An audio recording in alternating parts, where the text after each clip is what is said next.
Pada kali ini kita akan membahas reaksi inhibisi enzim atau penghambatan enzim.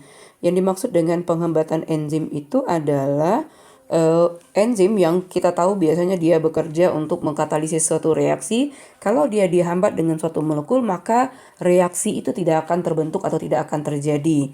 Nah, inhibitor ini dia dapat bekerja secara reversible atau dia juga dapat bekerja secara irreversible atau permanen yang nantinya akan kita jelaskan lebih lanjut. Nah, tujuan dari pengukuran atau menginhibisi enzim ini ada banyak sebetulnya, beberapa di antaranya yaitu untuk mengatur aktivitas reaksi enzimatik di dalam tubuh kita. Kemudian kalau kita untuk mendesain obat itu kita perlu menentukan mekanisme inhibisi ini, dan tentunya untuk mempelajari mekanisme inhibisi ini ilmu dari reaksi inhibisi ini sangat penting. Nah, tadi seperti yang sudah dijelaskan bahwa mohon maaf, ini adalah inhibisi enzim. Jadi inhibisi enzim itu ada dua. Yang pertama itu irreversible atau permanen, dan yang kedua itu adalah reversible atau sementara. Nah, untuk yang permanen ini, mekanisme inhibisinya, inhibitor itu membentuk ikatan kovalen dengan enzim. Sehingga kalau sudah terbentuk ikatan kovalen, maka dia tidak akan bisa diputus lagi. Jadi dia tidak akan bisa balik lagi. Enzim itu tidak akan bisa kita gunakan lagi. Efeknya terhadap enzimnya menjadi non-aktif. Nah, salah satu contohnya adalah reaksi inhibisi antara aspirin dengan COX. Nah, khusus untuk reaksi inhibisi enzim yang irreversible ini, dia tidak mengikuti persamaan Michaelis-Menten seperti yang sudah kita jelaskan pada materi sebelumnya. Nah, untuk mekanisme inhibisi reversible atau sementara atau dapat balik itu dibagi menjadi tiga. Yang pertama itu kompetitif, non-kompetitif, dan unkompetitif. Oke. Pada reaksi reversible yang kompetitif, di sini bisa kita lihat ya dari gambarnya. Kompetitif itu juga terbagi dua. Yang pertama itu klasikal, yang pertama klasikal, yang kedua itu non klasikal. Klasikal itu yang seperti apa? Jadi ini adalah enzim ya, yang ini adalah enzim. Kemudian masuklah substrat. Ketika substrat masuk, maka akan terbentuklah produk. Tapi ketika yang masuk adalah inhibitor, jadi ketika substratnya masuk, maka akan terbentuklah produk. Tapi ketika yang masuk pada sisi aktif ini adalah inhibitor, maka produk tidak akan terbentuk atau substratnya tidak akan bisa masuk. Jadi mereka itu berkompetisi. Kalau sudah masuk substrat, maka inhibitor tidak bisa masuk. Kalau misalnya inhibitor sudah masuk, maka substratnya sudah tidak bisa masuk lagi di tempat yang sama. Nah, itu adalah teori klasikal kompetitif. Kalau teori non-klasikal kompetitifnya, substrat itu masuk pada sisi aktifnya, tapi nanti dihambat oleh enzim pada sisi lain. Cuma ketika enzim itu masuk pada sisi lain, dia mengubah bentuk atau posisi bagian sisi aktif ini, sehingga ketika bentuk atau posisi bentuk dari sisi aktif itu sudah berbeda, akibatnya substrat menjadi tidak masuk atau tidak kompatibel lagi. Nah, kemudian kita lihat ya, tadi pada sebelumnya kita sudah belajar mengenai persamaan Lineweaver-Burk. Nah, sekarang kita aplikasikan persamaan tersebut pada reaksi competitive inhibition ini atau reaksi inhibisi kompetitif. Di sini bisa kita lihat nih, line yang pertama ini adalah line tanpa ada inhibitor. Berarti hanya enzim dan substrat saja. Kemudian yang di sini enzim ditambah substrat dan ada inhibitornya. Ini juga enzim yang ditambah dengan inhibitornya. Nah, yang nomor 2 dan nomor 3 bedanya adalah konsentrasi inhibitornya nomor 3-nya lebih tinggi daripada nomor 2. Nah, kemudian kita bisa lihat pada grafik ini ya. Vmax-nya itu tertumpu pada satu titik di sini. Artinya apa? Artinya Vmax-nya itu nilainya sama. Jadi reaksi satu keadaan satu yang tanpa inhibitor, keadaan dua yang dengan ada inhibitor tapi konsentrasi rendah, dan keadaan tiga yang dengan inhibitor tapi konsentrasi tinggi, nilai Vmax-nya sama. Nah, jika nilai Vmax-nya sama dan kita lihat tanda berikutnya, Km-nya meningkat. Nah, ini adalah yang pertama, ini reaksi satu. Kondisi 1, ini kondisi 2, dan ini kondisi 3.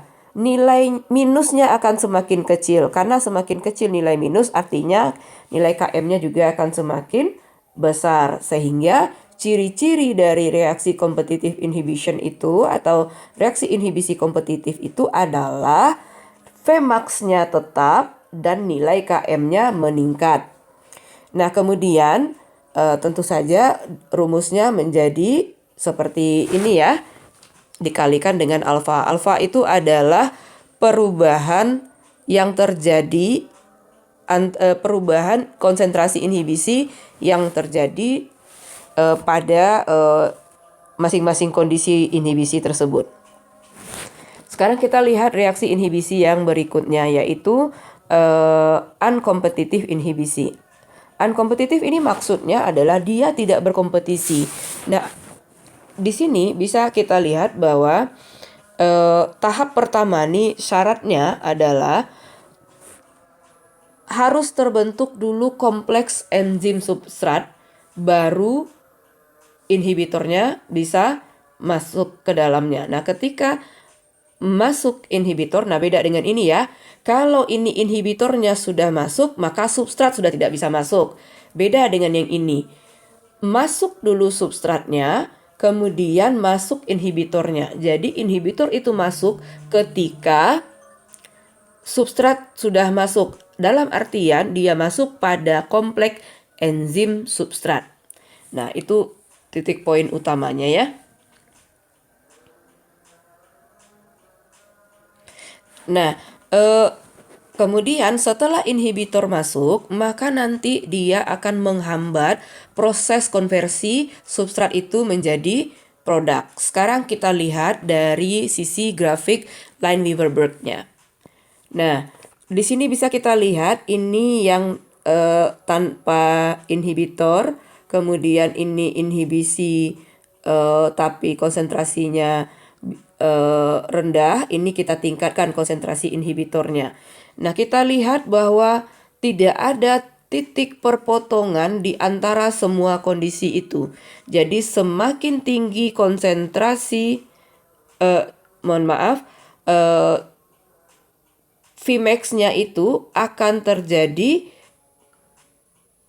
peningkatan atau dengan meningkatnya konsentrasi inhibitor, atau sebaliknya, kalau konsentrasi inhibitor diturunkan maka Vmax-nya juga turun. Jadi ini dari sini ke sini itu konsentrasinya dari kondisi 3 ke 2 itu konsentrasi inhibitornya diturunkan, sehingga nilai Vmax-nya juga menjadi turun. Misalnya ini 5, ini jadinya 3 gitu ya. Kemudian begitu juga dengan nilai KM-nya juga menurun dengan seiring dengan turunnya konsentrasi inhibitornya. Kemudian kita lihat reaksi inhibisi yang berikutnya, yaitu non-kompetitif. Untuk reaksi non-kompetitif, nah ini agak sedikit berbeda ya. Pada unkompetitif harus terjadi pada kompleks enzim substrat. Nah, pada non-kompetitif boleh jadi dia terjadi pada kompleks enzim substrat atau dia dihambat dulu oleh inhibitor, tapi nanti substratnya tetap bisa masuk. Hanya saja, walaupun substratnya sudah masuk, dia tidak bisa membentuk produk. Oke, di sini kita lihat ciri-ciri grafiknya.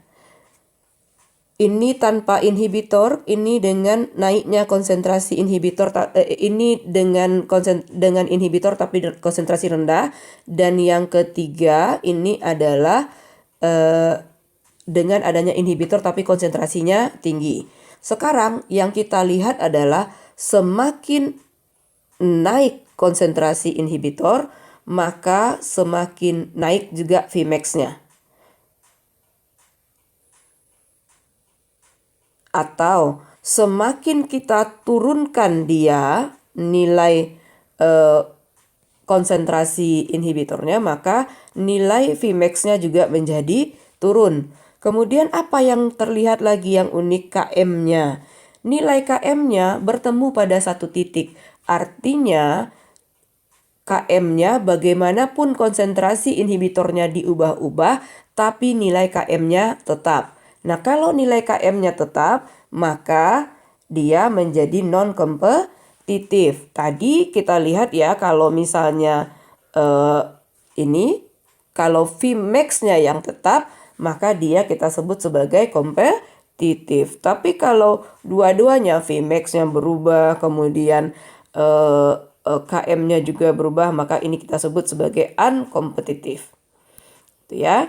Nah, ini adalah simpulan dari apa yang kita sampaikan tadi. Efek dari KM dan Vmax dari jenis inhibisi tersebut. Nah, sekarang kita coba lihat contoh kasus. Sebuah tim peneliti mempelajari enzim X yang mengkatalisis reaksi pengubahan substrat A menjadi produk.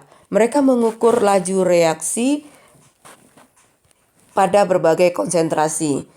Ini laju reaksinya pada berbagai konsentrasi, baik tanpa inhibitor maupun dengan inhibitor. Nah, yang ditanyakannya adalah apa jenis inhibisinya.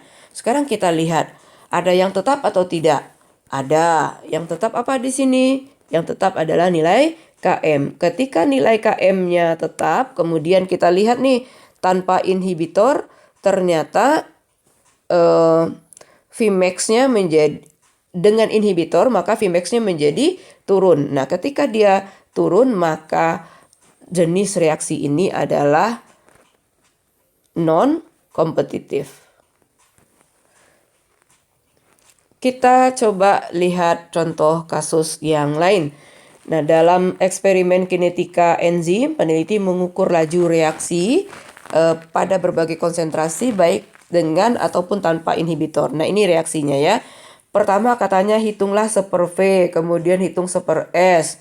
Kemudian dia minta kita menggambar. Nah, kenapa dia pakai minta seper-V dan seper-S? Ingat ketika Lineweaver-Burk itu kita untuk mencari nilai Vmax dan Km-nya itu adalah berdasarkan regresi linear yang sebelumnya, sehingga dicarilah seper-V-nya. Nah, ini adalah seper-V, ini adalah seper-S-nya ya.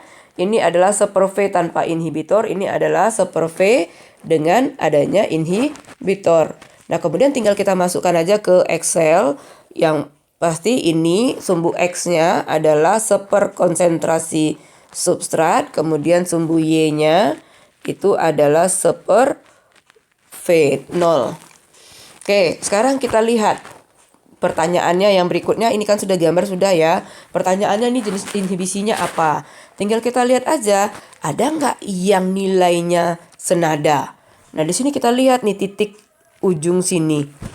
Nah, di titik ini berarti nilai Km-nya sama. Kalau nilai Km-nya sudah sama, maka apa yang kemungkinan dia jenisnya? Oke, berarti kemungkinannya adalah dia non-kompetitif. Sekarang coba kita lihat ya. Yang orange adalah yang dengan inhibitor, kemudian yang biru adalah yang tanpa inhibitor. Nah, kini di sini bisa kita lihat ya, terjadi perubahan nilai dari V-nya. Baik, itulah yang bisa kita sampaikan. Mudah-mudahan bermanfaat.